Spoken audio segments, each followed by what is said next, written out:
Welcome to yet another episode of Candid Talk. I like our focus for today, and it is vulnerability is strength. I don't know whether it's a man thing, but sometimes, once in a while, they're not quite decisive. It takes very long for a man to decide we will do this. I don't know whether I'm right or wrong, but sometimes they look at will it work, as if they're scared that it's easier for me to walk into something and do it without worrying. I don't know whether that's a personality issue or it was a gender. I would say that's more of a personality issue because, see, from a personality perspective, there are people who will be risk takers. Now, using such a word, for them they would be more outgoing, they would be more decisive, they would do stuff. Okay, but then there are also those others who are more calculative. They take time. Maybe they are averse to risk, or they're perfectionists, and that affects both genders. From a personality perspective, that affects both genders, and you see by the manifestation in various ways. Okay, you see, for example, I don't want to generalize, but this is a good example you can have. You find there are people who take longer before they make a decision to get married, and that affects both men and women. And so if you find maybe the men who are taken longer before they get married, partly it is that. It's more of a personality thing, but they will get good explanations to it. They say, oh, maybe they were in school, they were doing this. All those are good stories they tell, or even a woman who is much older and that is not yet married. Not because I really know what is the right age to get married, but I know basically in the mid-early 20s, many people get married. And that is fairly reasonably acceptable if they are done with some basic things. But you see, there are people who they are above 30, mid-30s, and they are not yet married. And they desire, not that they don't. You see, there are those who have chosen not to. But I'm talking about those who really desire, they would want to settle down, get married, but it takes them longer to make those decisions. Now, that is one area of manifestation. But if you observe them, then you'll realize that there are many other things in their lives that they also take longer to make decisions about. So that is a personality issue. But you see now, maybe why you generalize it for men, again it will go back to the society because of the expectations. Now, why would one not want to take risks? Because they don't want to be judged harshly. Exactly. Okay, and so because you have to be man enough, you have to be able to grow up and do all those things, in as much as sometimes that is not really defined. What that growing up is, what that being man enough is an ambiguous thing you're expected to know. But nobody really defines it for you. And so because people have now the imagination of what that is, so they don't want to fail in that thing, which they don't even know what it is. But so everybody defines their own thing, and so they would get delayed to make those decisions. That's true. I think I like what you said at the end. Why sometimes it becomes a gender thing, especially going to a program, because of what you said. Because as a man, you don't want to look. If people hear you're doing man enough, they wonder, is there something wrong? Yes. Are you okay? You might be judged. That means And you're also, not in control you don't of want to your- go there and people may judge you. So always the first day they come very cautiously. And then once we relax and we're very vulnerable and very real, now they say, okay, actually, I'll stay here. I think I can do this. The other thing is why I think generally, and we've done a study towards this, women would take up a program faster than a man. Also, it's because for some of the women, they'll do it for relationship. Oh, my friends are going there. Oh, yeah, let me go. But for the man, he's trying to think of, There has to be a good reason. what will I get out of it? Will I be judged? Will I succeed? Will I fail? They're thinking first about the thing before they think about the relationship. Exactly. And They're later on they result come is oriented. when they might build relationship, but they don't come there first for relationship. But the women many times will go to something because we'll meet new friends or become, and they relationship is huge for them. You reminded me of a meeting I had somewhere with my husband, and so we went to meet these people, and I say, oh, we need to know each other, and for him, it was we go, we do what we went to do and leave. There's nothing about relationships. So I get. No, I've talked to every married man and they tell me the same story. I'm sure you do the same. Like when we visit somewhere and it's time to go, is when my wife starts talking too. Yeah. And she's still sitting and saying, Yes. I say, we have been here, but now we're done, let's go. It's like they now go to the kitchen, they talk a little bit more. So I find men get frustrated by that because Yes, they don't do. understand. For Yes, you they guys, do. you're very relational. The living of each other. So you're holding on. You know, you don't want to leave. You're holding Does on. your wife do that? Oh, this is a common thing. Okay. Simon, like you said, this is a very wide subject. And it's one that we would actually want to zero in different places, at some point, hopefully. But I know you've already touched, in passing, you've touched on the book you wrote, Dad is Destiny, I don't know whether you want to say something else about it, because I know some of the things you talked about, protection, in the book, But just to... No, I could say just a few things about it. I think I talked about why fathers are very crucial. Yes. Very important to both gender, to girls and to boys, to daughters and to... because of, number one is that the identity thing and all of that, but also because of that relationship of another person. Yeah. You see, we grow up very close to mom. I mean, we are connected right from the womb. Exactly. And so for motherhood, it's about release all the way. Birthing is a release, and then later a release. You're releasing your child because you are very connected from the beginning. But it's like dads, we have to introduce ourselves to our children. Oh, yes. That's so true. And build the relationship. And so we become the other person besides mom, who then becomes close to the children. And there's And just... let me just cut you, Kidogo. Yeah. And if you do not have a relationship with the spouses, Yeah. you'll begin to blame the other person, you know. Yeah. Why is it that these kids are not close to me? Yeah. Is it that you're leading them away from me? But it's just that not being able to connect as the women connect. Yeah. That's true. And the other thing why we say dad is destiny is because, for example, for a girl, my daughter looks at me and says, this is the kind of a man I want to get married to. In fact, I should say, many times girls marry their dad because they're looking for someone. In fact, my wife told me the reason why I said yes is because that first time we met, you treated me exactly like my dad would have treated me. And so she fell in love because of that. Because she has gotten so used to the man in dad, then now when she sees someone who is as good as dad, say, okay, that's the one. Because then the man becomes a type of masculinity. So the kids begin to judge men out there by what they saw about their dad. How men treat their wives, how men do things, because that's what they saw.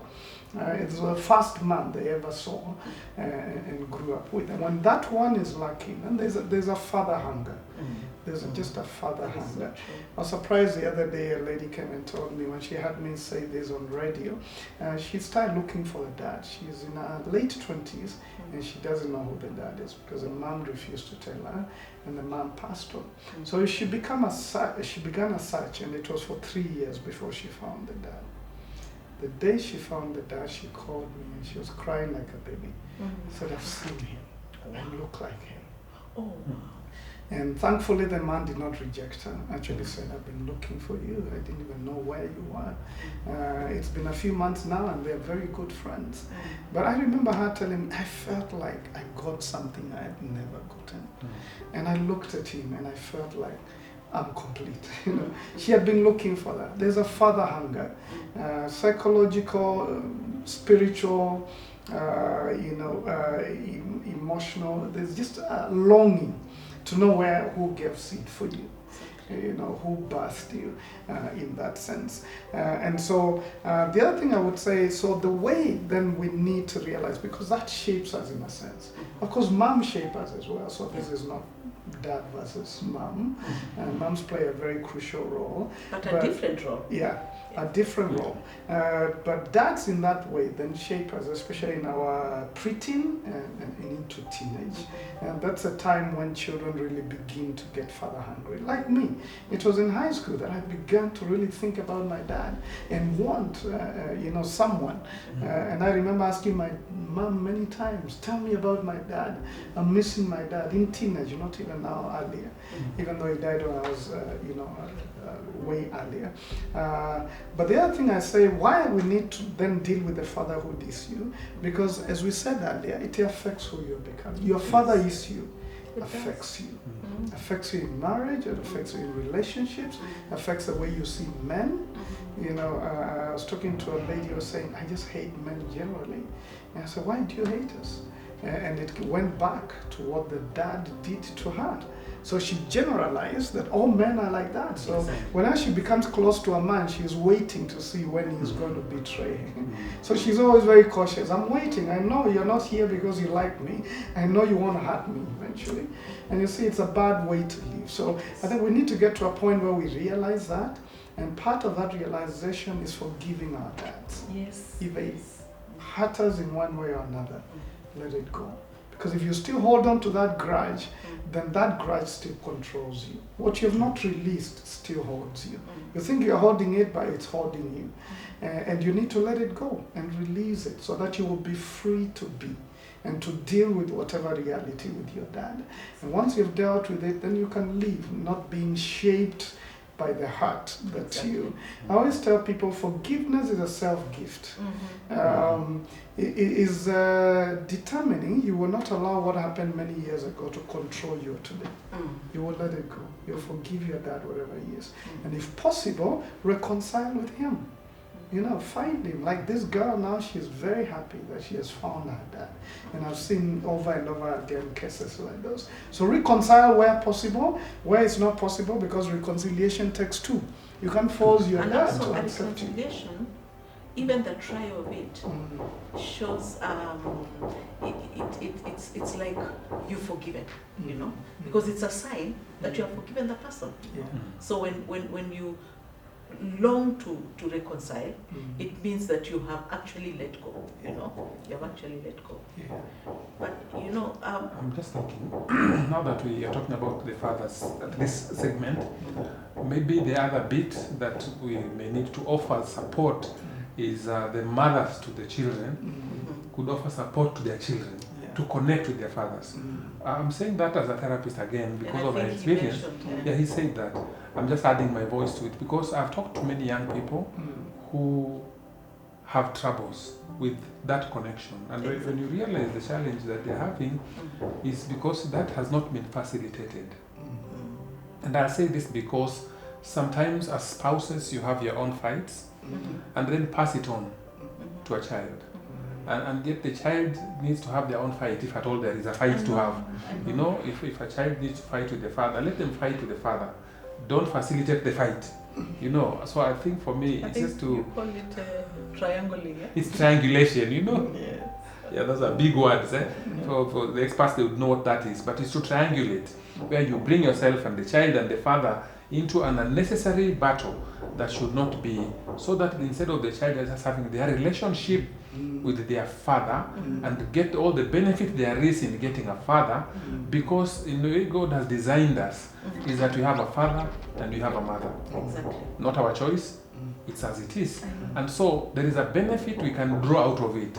And so if we can facilitate that for our children so that they can also connect with the father, it is so that this child, hopefully, like we are saying here, can grow up as a whole person. Because when we deny them that opportunity, they would grow up, but they would be skewed. So we have just worked at denying them an opportunity of being whole and normal for the rest of their future and whoever else they connect. I think I like what you're saying, because sometimes, especially when you're separated with the father of the child, then you demonize the man. You say, your dad is crazy, you say things, but you forget this child still sees dad as a hero. Because the child doesn't know your issues.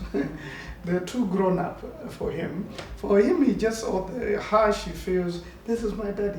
I need my daddy. So don't as you're saying, draw your child into your fights, because then one day the child will say, "You're the one who prevented me from knowing my dad.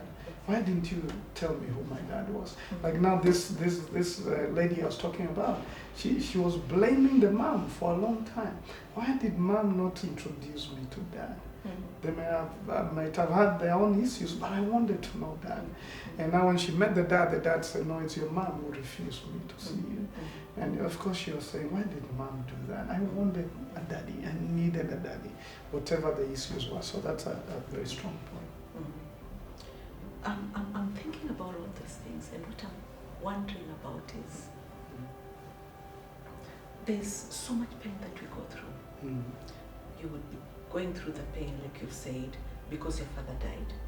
You could be going through it because your father abused you. You could be going through because he was passive. You could be going through it because he was absent. Now, how do you thrive? Because you see, many times we expect people to make for us the platform, and then we will be who we need to be. And it's not always the case. So even as we are looking to help other people, and especially the younger people, my question is, how can you thrive even in very tough times, you know? You speak to young people and where they live, how their mother is treated or their father is treated, you know, is very bad. How do we thrive? It's a good, but as we said, I think a broad question. Yeah, it is quite huge. But I can narrow it down to this. If there are issues at home, or your dad is not there, or your dad is this and the other, or your mom is this and the other, I think at the end of the day, being a grown-up is being able to own your own challenges. That's being responsible to say, well, they did that to me, but I own my own reaction to it. I could be angry forever, or I could release the anger. So I can deal with the reality of response to what has happened. I think that's one thing, because you can forgive them, you can release them, you can have a positive attitude in spite of what you're going through. You can choose your reality. That's a blessing of God. But then secondly, is that we grow in community. We grow in community. You see, my teacher now met a need my father would have met. Exactly. I have met other women that have met some needs that my mother would have met. But it's in community that we become whole, because the needs that we never got when we were developing and growing, we get it from other people. Exactly. Affirmation I longed for my sister, I get it from a friend. Something I longed from my brother, I get it from my brother here. So I think community is where healing and wholeness happens. There's a place for the individual to choose, to deal with the issues, to see a therapist, to connect with God and faith and things like those. But then there's a community that brings in all of this. So for us to realize we only thrive in community. We need to have friends who truly love us, who truly affirm us, who truly give us the affection that we needed, and in that, then we become whole. Maybe an additional thing I would want to add here is one is to acknowledge where you are at. In life. Yes, because many times people would want to blame somebody who didn't do the right thing. And you see the people... And they may be right. Yeah, of course, yes. But it doesn't help them. Because you may be blaming somebody who is not there. And so as much as, yes, they did something wrong, but they're not there to correct it. Now you are the one who is suffering the pain, and you are the one who needs to walk out of that pain. So I think for me, one is to acknowledge that. And normally when there is somebody you can access and be able to engage, please do. But if you can't, then benefit from what my brother is saying. And so a program like Man Enough is one that helps people to discover some of this. Therapy can help one discover that. Being in a church setting or a religious setting and engaging with other people can help somebody to discover that. So once you discover that there is a need that you have, own it, acknowledge it, and then now find the help you can get around you so that you can actually recover and become the best you.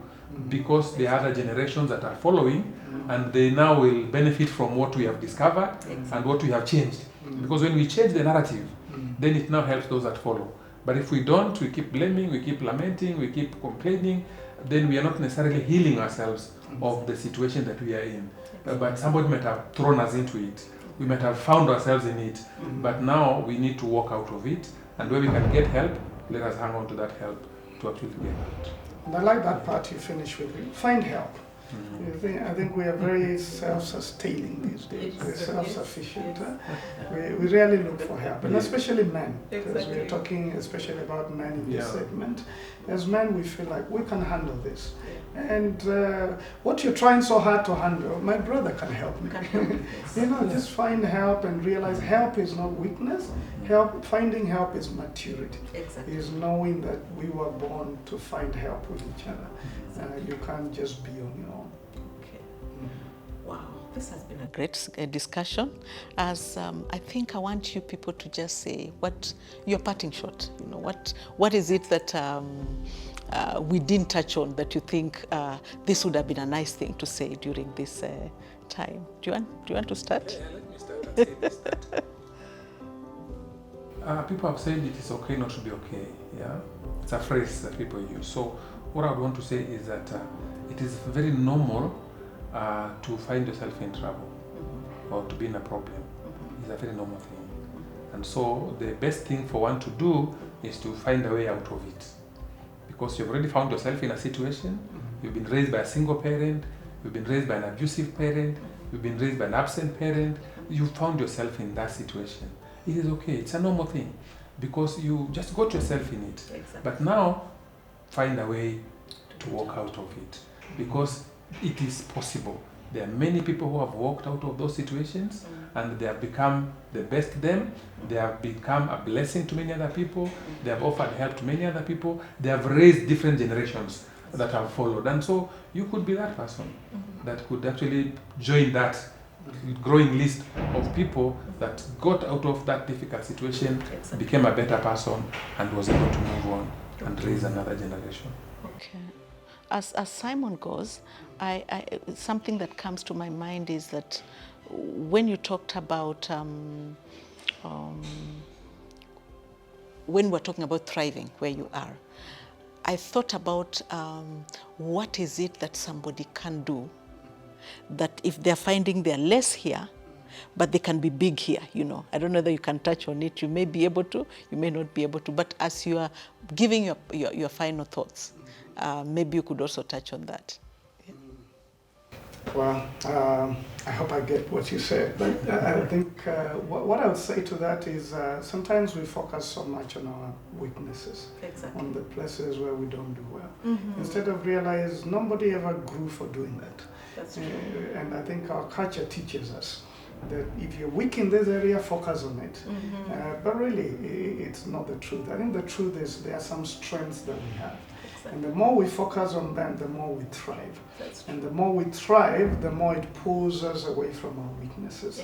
And there are some things I'll never be strong in, but that's okay. That's okay, like your guitar thing.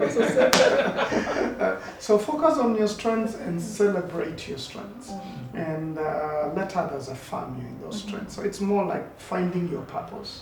And purpose is always a way that draws us to our best. So find what you're good at and thrive in that. And don't worry as much, because men also get pulled down by shame. Shame is a big stick that keeps men down. So don't embrace shame because of your weaknesses. And when you fall, rise up again. Rise up again. We all fall. No one is a saint, or no one is perfect. The perfect are yet to be born, or they're dead. The rest of us have issues, and we need to realize that we can deal with those issues. But the last thing I wanted to add is we're talking about what men need. And I think as men, we talk a lot and say we need to be respected. We need respect. That's honor. And then number two, men always need something to do. They want to feel responsible for something. To feel they can accomplish. Yeah. So the duty, like when a man doesn't have work, he feels like he's a nomad because he feels like, what am I doing with my life?